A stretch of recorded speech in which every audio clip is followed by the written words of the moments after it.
오랫동안 물가가 안정되어 있던 일본에서도 최근에는 식비와 광열비를 중심으로 물가가 점점 상승하고 있습니다. 지난 1년간 식료품비가 약 5.6% 상승했다고 하는데요. 품목에 따라서는 이보다 더 빠르게 가격이 올랐다고 합니다. 예를 들어 식빵 한 봉지는 1년 전보다 8.5%, 유채씨 식용유는 무려 43.8%나 비싸졌다고 하니까요.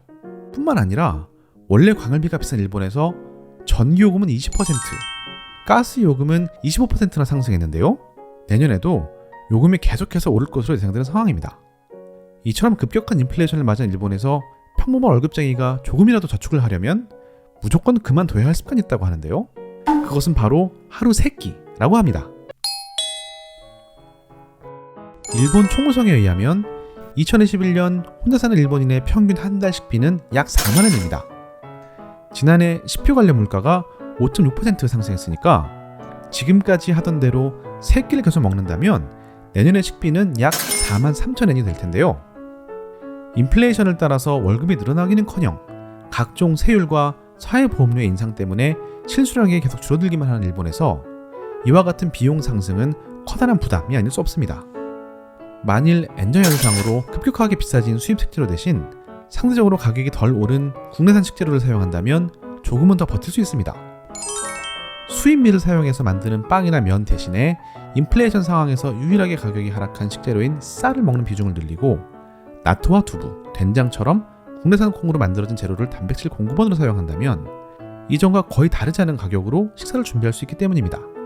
하지만 아침이나 저녁 한 끼를 건너뛰고 하루에 2번만 식사하는 습관을 들인다면 어떨까요? 단순히 계산해도 최소 33%, 약 13,000엔을 절약할 수 있습니다.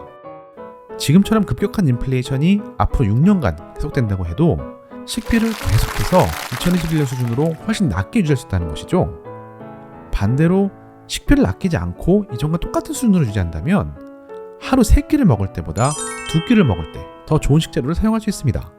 이를테면 항상 먹는 두부를 조금 더 비싼 메이커로 바꿔본다거나 얇게 썬 고기를 볶아 먹는 것에 질렸을 때 가끔씩 금색 스티커가 붙은 덩어리 고기를 사서 구워본다거나 하면서 슈퍼마켓의 여러 가지 식재료를 폭넓게 시험해볼 수 있는 것이죠.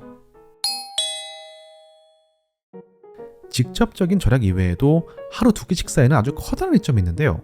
그것은 바로 건강을 유지하는 데 도움이 된다는 점입니다.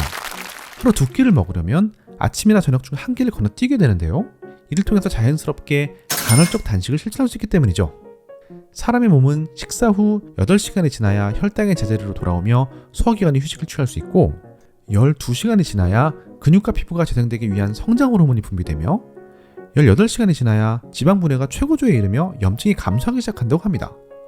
이렇게 하루 18시간 이상 공복을 유지하면 우리 몸은 오래되고 고장난 세포를 녹여서 에너지로 사용한다고 하는데요. 이 과정을 오토파지라고 합니다. 이 오토파지가 시작돼서 낡아서 망가진 세포가 사라지면 만성 염증이나 치매, 암과 같은 질병이 올 확률이 줄어들고 몸에 나쁜 활성산소를 많이 만들어내는 오래된 미토콘드리아가 사라지면서 노화의 속도 자체도 늦출 수 있다고 합니다. 젊음과 건강을 보다 오랫동안 유지할 수 있게 해준다는 것은 굳이 절약을 하지 않는 사람에게도 하루에 2끼만 먹어야 할 충분한 이유가 될 것 같습니다.